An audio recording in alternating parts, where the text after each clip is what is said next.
Hey everybody, this is Jack Rita, and you are watching Yes and Improv, and this is my YouTube show where I talk about all things improv. And I have a special guest today. It's Rose Bailey. And now Rose Bailey is a recent grad from VCU Arts down in Richmond, Virginia, and she was part of the VCU Improv team. But I've known Rose for many years. She actually lives on our street, and she is basically the same age as my daughter Solvi. And I actually coached Rose when she did improv at Herndon Middle School and Herndon High School. And you were a graduate of a class of 2019. Was that for Herndon High School? All right, that just blink twice if if that's true. And Yes.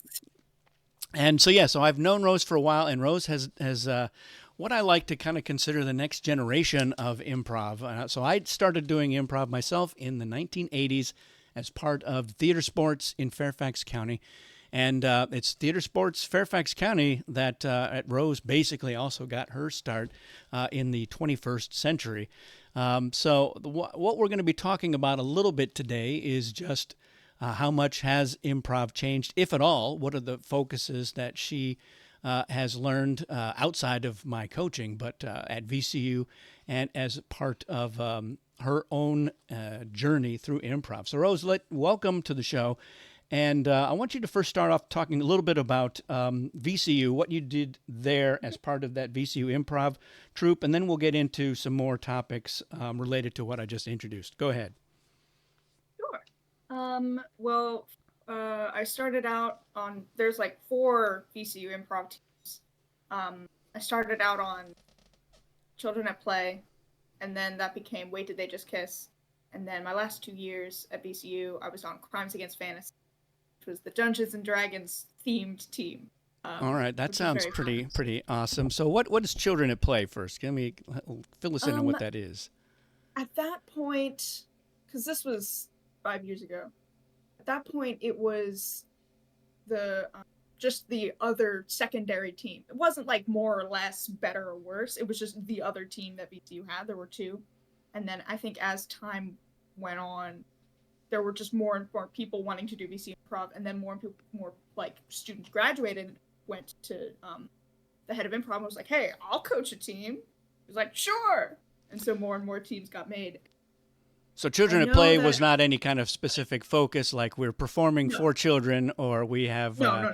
indoctrinated children into it. It was just a snappy name for Yeah, yeah, one of the teams. How many people yes. were part of that at that time? 10, 11. Now, when I was at VCU, and again, this was in the late '80s, we did improv, but there was no formal any kind of organization or team. It was just us out in the public square. There was a stone stage that is no longer there. That we just would do it out in public and and see if we could draw a crowd. There was no, we didn't even put up flyers to like warn people. We just started doing it, and people gathered around to watch us, and that was the extent. I mean, we had improv that was part of our acting classes. In Yep. fact, in my freshman year, all of the acting that we did in that class was all improvised. And the first time I did a scene at VCU in my acting class, I was still in the mindset of doing the theater sports type, a little bit on the wacky side. And my acting instructor was like, "That was great, but that's not what we're really focusing on." So everything else after that was kind of improvised drama. So yeah, we didn't really have anything like that. So yeah, so now I'm more curious now about the improv you did as a junior and senior. So tell us a little bit more about that. I'm just uh, weren't necessarily doing like let's play D&D on stage. More, I guess, fantasy oriented, like as far as like setting goes, or character archetypes, whatever. And then we also came up with a couple forms that were sort of inspired by gaming or fantasy tropes. And also we used like this big D12 to roll for like variables or like who's going to be starting the scene. That's sort of like a fun gimmick.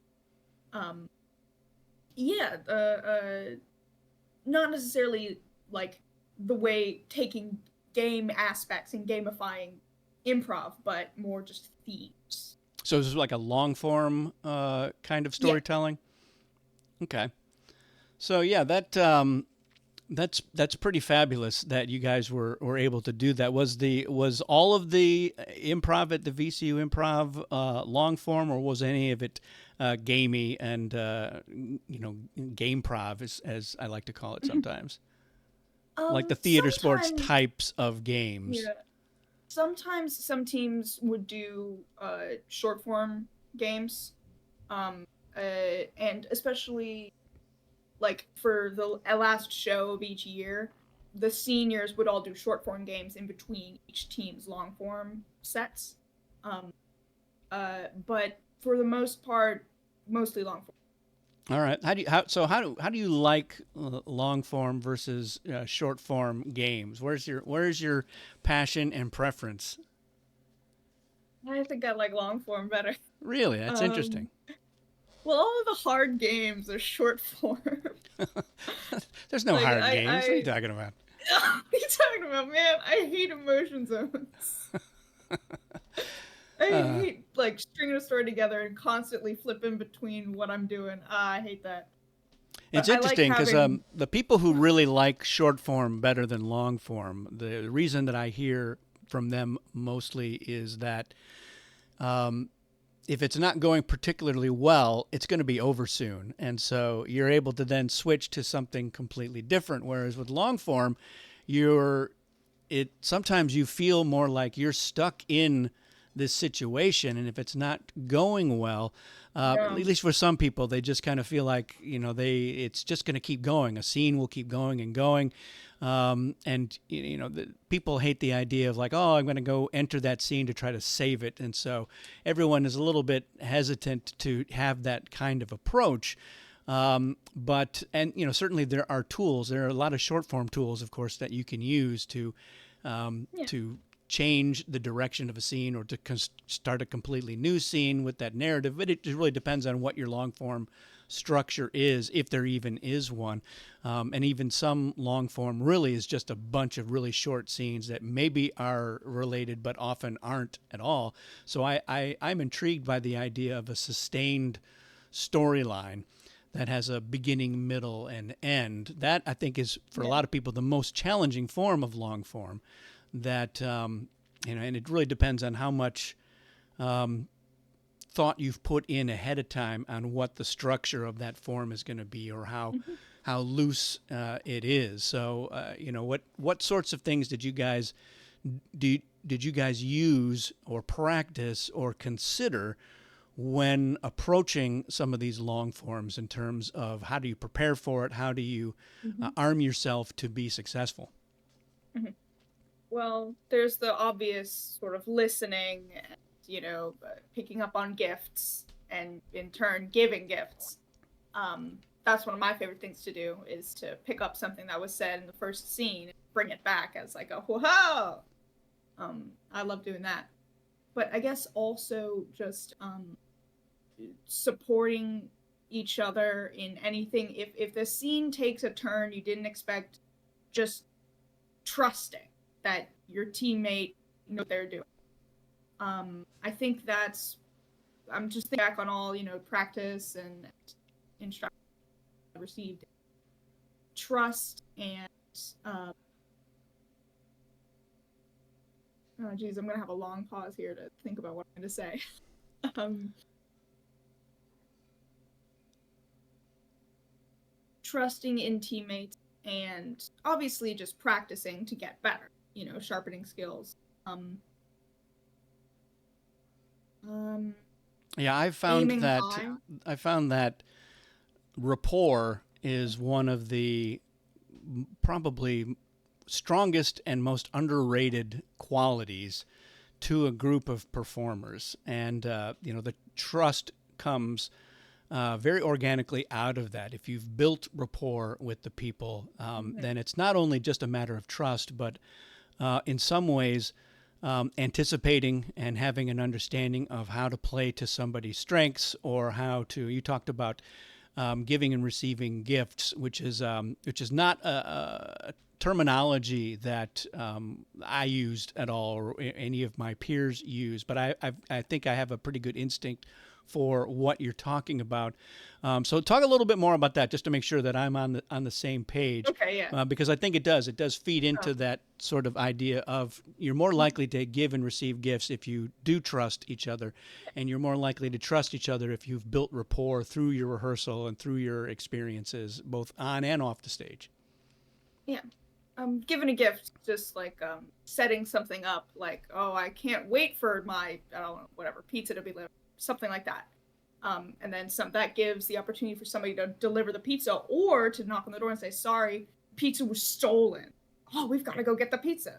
Whatever it is, like giving an opportunity for somebody to like name a named specific opportunity for somebody to come in and do something. Um, Yeah, that's uh, great. We called that pimping. So we would say, "You need to Maybe that's why pimp they me in changed. this scene and whatever."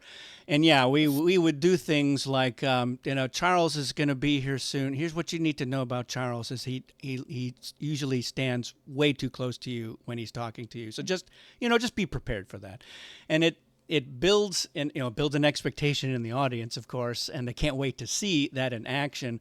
But it's also, again, it's a gift. I consider that the sort of gift that I'm giving somebody else who is going to say, well, I'm going to be Charles and I'm going to come in and I'm going to go crazy with it, or you know to surprise everybody by not doing that at all, just by staying way too far away, and like, I really thought he was going to stand too close, and now I don't know what Yeah. James was talking about when he, and so playing with expectations. So yeah, I agree.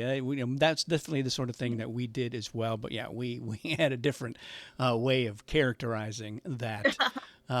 So yeah, describe to me a little bit about the structure of that long form for the D&D style improv, because we did a couple of those as well back in the day. We had done a short form game that we called Dungeon Master, where one of us, and it was usually me, was actually sitting in a chair on the side of the stage with the Dungeon Master's guide and dice, and people would do the scene, and they would say things like, I attempt to enter the post office, and I would roll the die. I would say, I'm sorry, you failed. And then they just wouldn't enter the scene. And then I would describe things by saying, all right, the postmaster general is here. He is a kobold. And and he's been cursed, and then they kind of go with it. But we did a separate one, which was a long form, that was called Dungeons and Improv, and yeah, it also had a dungeon master who was kind of in the booth and would occasionally provide us with information or context or plot twists. But yeah, it was a long form, and it kind of had a structure. The first time we did it, it had less structure, and we realized we learned from that experience and started to have a more formalized structure for the next time that we did it. But I'm curious, tell me about your approach and what that long form was like. Couple. And this is all credit to David Kroningsberg, who ran the team. But the first one that I'm thinking off the top of my head, called the Ballad of, where we would get the first and last name of a character and essentially tell their story. Of the idea was that they had to want to do something. They had to have a quest, or they wanted to become something great, or something like that. But we had like this headband with a little butterfly on it, and whoever was wearing the headband was that character. And at any point, someone can come in, tap out, and put the headband on their head, and then they become that character. And you can tap in and out with anybody else in the scene as well. So anybody can play any character. Now, it kind of seems very confusing. Most people stuck to the characters that they initiated. Like they would come back as that character again. But and then the people swapped in with the title character less frequently, because and whenever you get stuck as the title character, it's like, please check me out, man, please. So that was one of the sort of difficulties with that one, was tapping out the title character, but it opened up this opportunity of like very quick, fast paced, like brief scenes of like I'm specifically remembering, oh, there was one that was steampunk themed. I forget everything else about it, but I remember we had this very quick succession of scenes that was like building off of each other in a perfect sort of beautiful curve. And I think that's where that form really shines. Um, Another one would be the quest. Now I forget a lot about the quest because we only played it a few times, I think. But I know we rolled the die to determine like who was going to be going on the quest, and then I think we asked the audience what we were going to be going on a quest for, and then those were like the two main adventurers, and then everybody else would be like getting in their way or be like the obstacles, the monsters or whatever. Oh, and there was one more, wasn't there? I think we changed the quest around at some point. Ooh, we did the duel, where we had like these foam and blow up swords and like things like that. We were gonna do something with that, but as is when you're building a form up from the ground, it goes through a lot of phases. So sorry if I'm kind of jumping around. What it ended up being was we would ask the audience what are weird ways to solve a dispute, and then we would write them all down and roll the dice to determine what they were doing. So it could be like a push-up contest or like rock paper scissors. And we would do the scene, and at any point someone can say, "I challenge you to a duel," and then we would have to do the duel in that fashion, and then continue on with the scene. There's probably more that we came up with that I'm forgetting, right? But that off the top of my head, that's. How long were these shows on average, Rose? Each team had a 20-minute set, and there are 4 teams, so about an hour and a half.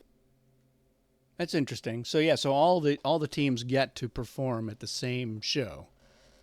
Well, so there were monthly shows where all the teams would perform. Okay. And then each team would do different shows periodically, like in the community, like Coalition and other various at theaters, comedy sports, Richmond, and different comedy clubs around Richmond as well. So those would be different because those would be performed with like just other non-VCU affiliated teams. Interesting.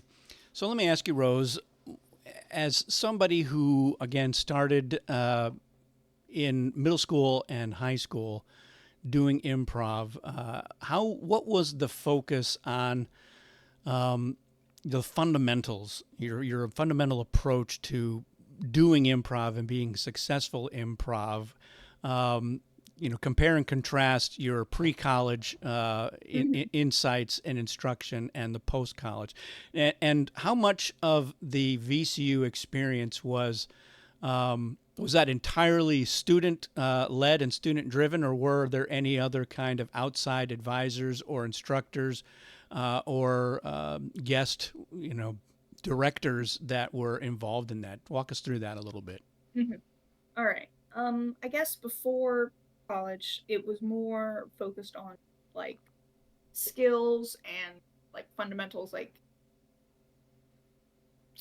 doing yes and, but also like different scenes to and not to initiate, what to avoid, like avoiding transaction scenes or in instructions, coming in and knowing people already. More focused on I guess do's and don'ts, although you don't really have a lot of that in. And I think more in college, it was more focused on community, and having fun. Not necessarily like, obviously, it's not like, oh, who needs skills. It wasn't like that. It was more of like we all already have learned that for the most part.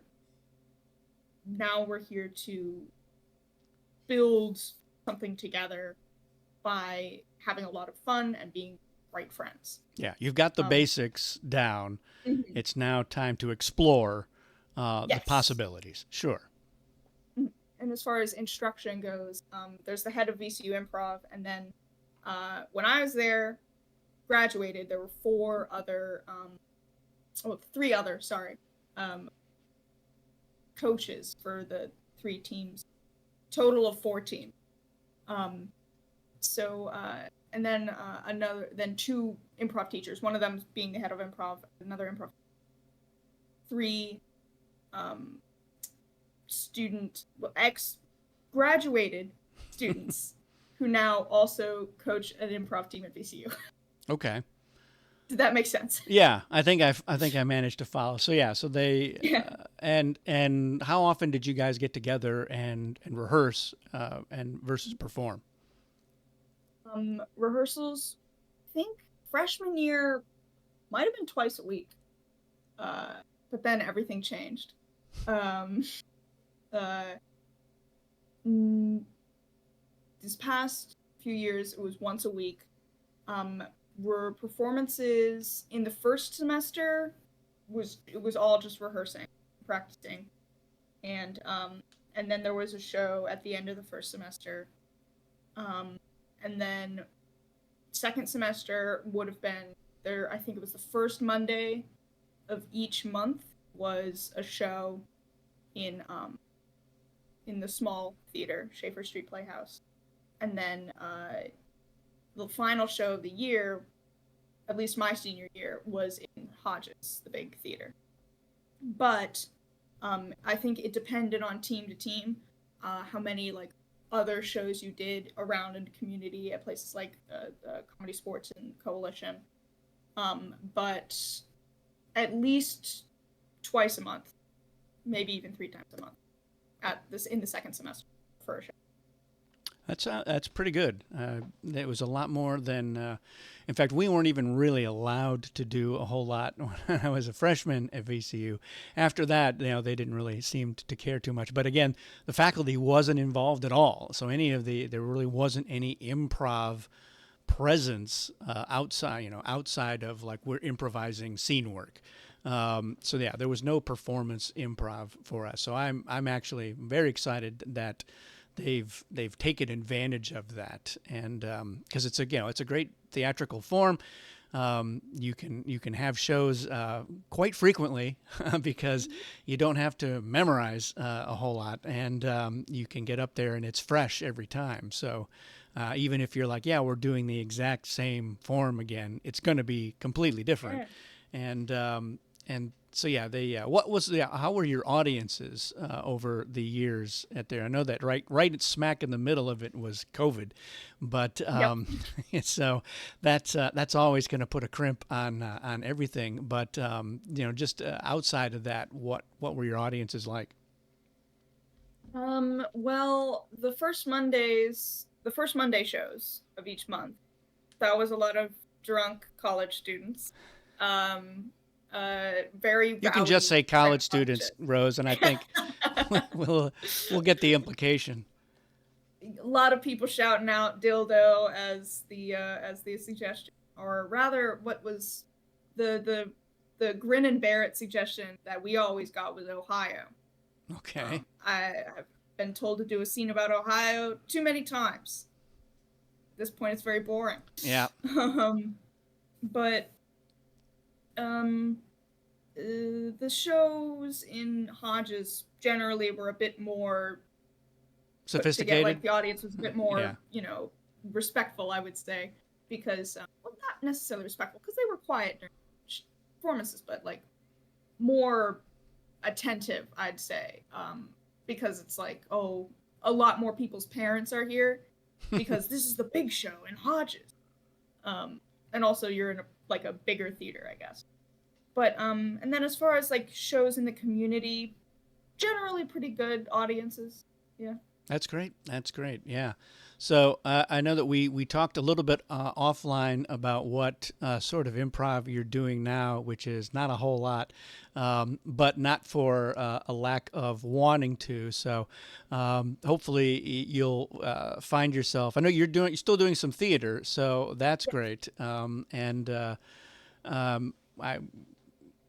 Mrs. Rita and I look forward to seeing your current show that your mom keeps pimping to us. So yeah, we look forward to that. But yeah, I do hope that you get doing some more improv because as an instructor, I noticed right away, Rose, that you had natural instincts and talent, very quick-witted, God, geez. fearless on stage, and those I think are the two most necessary qualities to have to do improv and to succeed at it. Is just that something pops into your head and you go with it. You trust yourself, and you make the most of it. You really commit to it, and so that is I'm finding an increasingly rare set of qualities to have, especially at such a young age. So it was a delight because I was not only instructor, I was a judge at a lot of those Yeah, theater I remember sports that. shows, and I tried to be very objective.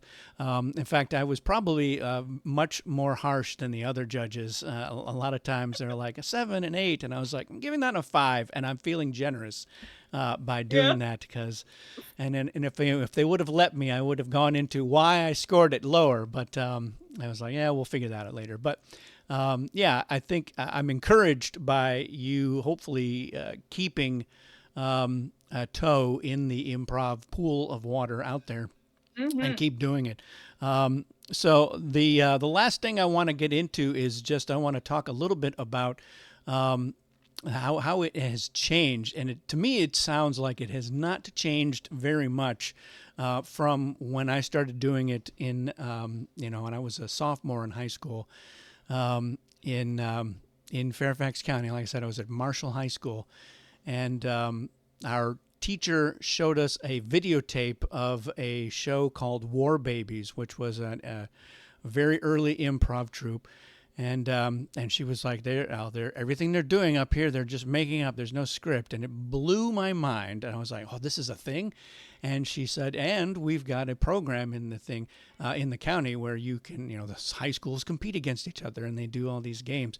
But that was as much instruction as we got. So we were just given a list of the improv games with a one-line description of how they were played, and then told to go off and do whatever. And so we were terrible because we had no idea. We didn't know any of the fundamentals. We were taught nothing.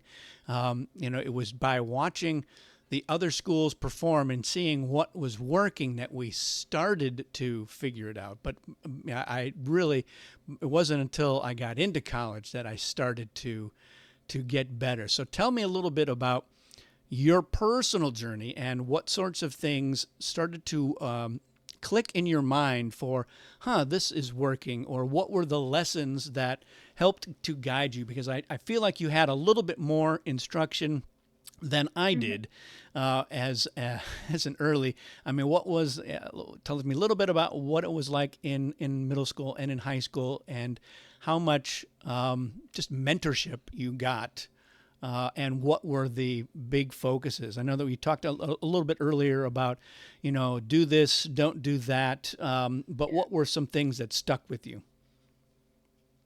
I think, as far as instruction in middle school, I'm probably not going to be able to remember much. I specifically remember I initiated in Space Jump. I started a scene with a broken leg. I was like, oh, I need cell service. I need to call. And then afterward, I was told, probably don't do that. That scene can't go anywhere other than you having a broken leg. That's I think my one big improv memory from middle school. Um, High school, we don't need to get into it. Instruction and teacher support, not that great. So it kind of fell on the students to do. And my senior year, I was like, we're gonna be good this year. We're gonna be good this year, and like really focused on the discipline of practicing during practice and focusing. And I remember one of the things we did was we got these like t-shirts handed out to us at the beginning of the year with like the logo or whatever. And I said, we're gonna wear those shirts every time we do a improv competition. We're all gonna be wearing those shirts while being wearing jeans or like leggings or whatever. We're gonna look professional. We're gonna act professional. We're gonna be professional. And that I think that was the best I'd ever seen that year. With my co-captain and I, that was like the best the team was ever performing. Not just because like we were so great, but we all really came together as like community to focus on something we all love. and that was a really fun like way to see it bloom. Um, that was really great. I forgot the question. Just um, what sorts of lessons did you that Hmm. stuck with you in Okay, yeah, terms yeah, of how do I really um, get better at this rather than yeah. just um, doing things and seeing that it didn't work and knowing don't do that again because that didn't work. So like any kind Mhm. of a positive, like I learned this and this really helped me to apply, and I was able to apply this lesson time and time again moving forward. Were there any of those kinds of experiences? Well, I guess as far the lessons coming out of high school, I guess practice and discipline. Um, uh, uh, it is having fun. Improv is about having fun with people and making stories together. But if you all, laze around and say, okay, we'll practice, I guess, okay, and it's not you're not gonna get anywhere. Um, Being focused and attentive and supporting each other is like the most important thing. You have to focus on that. And as far as high school, I guess opening up and having fun. Not being so nervous about everything I do and initiate. Not second guessing everything. Um, Thinking about things can happen after the scene's over. I think Yeah, the in the scene. fun is contagious. So if you're letting yourself have fun in the moment and like you said, when you do have a certain amount of focus and some discipline, the fun has its own objectives, and it feels like it's purposeful, and that way it it helps to elevate everything that everyone's doing, so that everyone else can then also have fun, and that bleeds out into the audience as well. Mhm. So.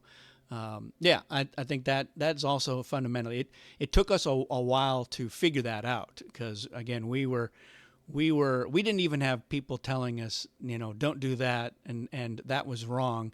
We just had to go afterwards and say, well, that scene didn't seem to go very well, and I wonder why. And we didn't even get together to do like a debrief where we were trying to analyze it. It was just like, well, everyone took away their own personal lessons, and maybe some of us actually thought it went well, where the rest of us were like, it was definitely didn't go well. And when you're in high school, the things that you think are funny, it doesn't necessarily um, reach a broader audience. So Yep. yeah, I think it's good too that you get those experiences, and then when you get into the college level, you've already figured some of that stuff out, and it's validated by what page everybody seems to be on at that point, and moving forward. So, Rose, I'm going to wrap it up here, All and I'm right. also going to challenge you to dive into some local improv because there is Mm-hmm. some lurking here in our neck of the woods, and then we'll circle back and we'll see how you are doing later on in a future episode, Sure. and see if if you're still having fun doing improv, or if it's just gotten too serious for you, and because that's where you reach the point where you're like, oh, okay, I don't know if I'm having fun anymore. But yeah, it's hopefully that will not be the case for you. So Rose Bailey, once we've got some information about where you can see Rose perform improv, I will post that as part of the description here. Rose, thanks for talking to me on ESN Improv. Having me. And yeah, hopefully we'll see you again soon. Mm-hmm. Of course. Cheers.